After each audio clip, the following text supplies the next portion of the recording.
Steve Mills here, and welcome to another edition of my podcast. Thank you ever so much for listening. I do appreciate your time, and as ever, I'm committed to making sure that time is well spent. So today I wanted to talk to you about podcasts. It's actually a little bit weird, isn't it? Talking about a podcast on a podcast. But anyway, that's what I'm doing. And I want to talk to you about why do podcasts? Why do I think it's important? Why am I doing one? Now, to start with, podcasts are a great way of getting a message out there. I really, truly and deeply believe in my heart that people buy from people that they know, like and trust. And they also buy products that they know, like and trust. And they buy from companies even that they know, like and trust. Why are all these brands able to charge more than normal? You know, places like, I don't know, Adidas or Nike or, you know, Apple. Why would somebody pay twice as much money for an Apple as they would for, let's call it, a normal PC or a phone or whatever? And the truth of the matter is, it's to do with a brand. It's to do with the brand recognition. We trust Apple. Well, not everybody does, but certainly I do. I'm wall-to-wall Apple. I also love Adidas. You know, all my tennis gear and stuff is Adidas. Why is that? Well, again, it's all to do with brand recognition. It's not necessarily, you know, I don't know, Adidas are any better than Nike. You know, they're probably not. Nike may be better than them, but they're the brand that I trust. They're the brand that I've always bought, and they're the brand that I'll probably buy for the rest of my life. So this is really fundamentally why I do a podcast. It's all about brand recognition, getting people used to seeing me, or in this case, hearing me, and believing, hopefully, that, you know, this person's a decent person, he's with good intentions, he's knowledgeable, he knows what to do, and so on and so forth. So basically, you know, if you think about whether a podcast is right for you or not, a lot of people say to me, well, you know, it's okay for you, Steve, because you provide advice. So you can go on there and, you know, you're a business advisor, you're a marketing and sales expert, and you can go on there and talk about sales and marketing. But what about me? You know, I'm an accountant, or I'm a landscape gardener, or I sell fish in a local shop, you know, or whatever it is you happen to do.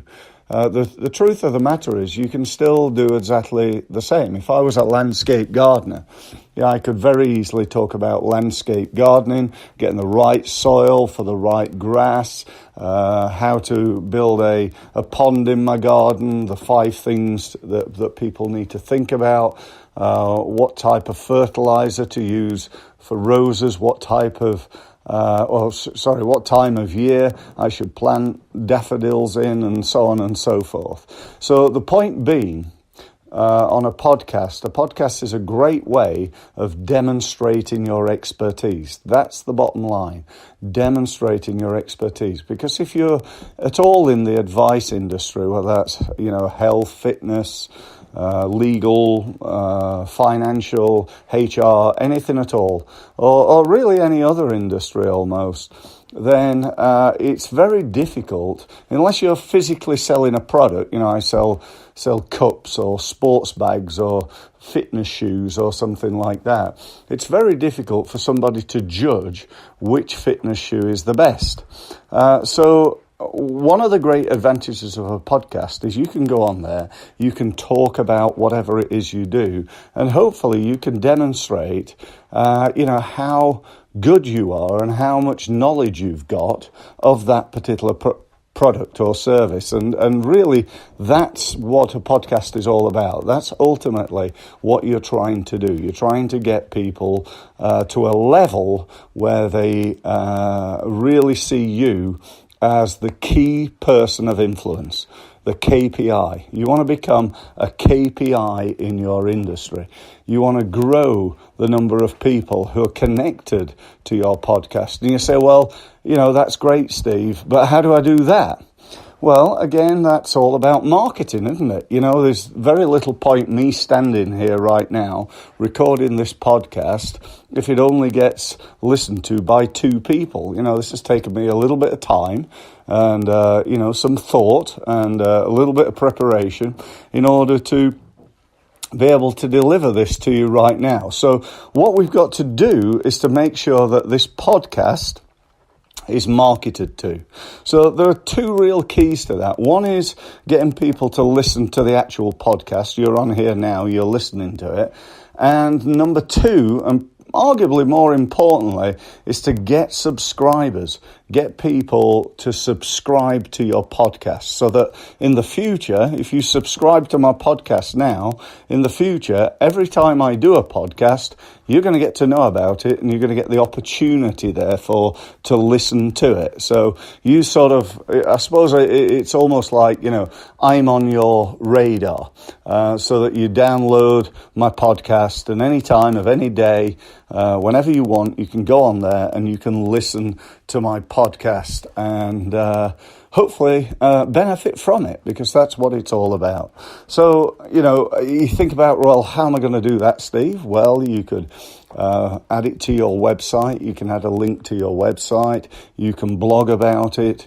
You can talk about it on social media, on Facebook, Twitter, LinkedIn, and so on and so forth. If you've got an email list, you can email out about it.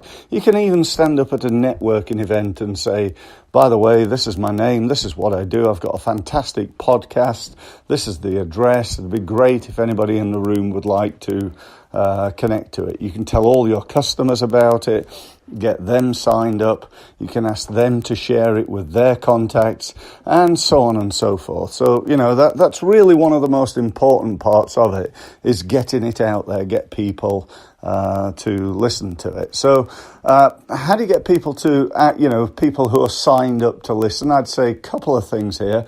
One, it's very rare I actually go into sales mode on a podcast. It's more about, advising, helping, becoming a KPI, key person of influence, and not so much about selling, although, I've always believed in social media and probably with podcasts, as long as you observe the 80-20 rule, 80% of it is education and 20% of it is selling, you probably won't go too far wrong. So, think about that and how you're going to make sure that you deliver that level of product. But also the other thing to think about is the headline. There's an old saying in advertising that the headline is actually the advert for the advert. And if you think about that from a podcast point of view, then the headline is the advert for the podcast. And so, today's podcast was why do a podcast? So that maybe attracts people who are considering doing a podcast to the podcast. And so, that's a really important factor. There's also another thing to think about, and that is making sure that the title of the podcast, and therefore any blog that podcast goes on, is what I call Google compliant. So, for example, it may be a question. Let me give you a good example of that. How to find the right marketing company. So if that was the title of my podcast, that was the title of my web page that the podcast was in, or my blog that the podcast was in, then that could get rated quite highly on Google when somebody searched how to find the right marketing company. And that's certainly something that, would be good for my business.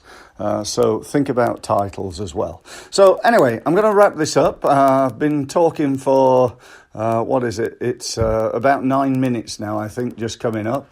So I like to keep, it's an important point actually, I like to keep my podcasts long enough so that people can listen to them for a little while, but I don't want to keep people on there for hours and hours. So I keep mine around about, 8 to 15 minutes, something like that. So I'm going to wrap this up. Thank you ever so much for listening. I hope you valued it. and I hope you enjoyed it. I hope if you're not already signed up to my podcast that you take action and do that immediately as soon as the podcast's finished. And thank you very much for listening, and I look forward to speaking to you again next time. Thank you.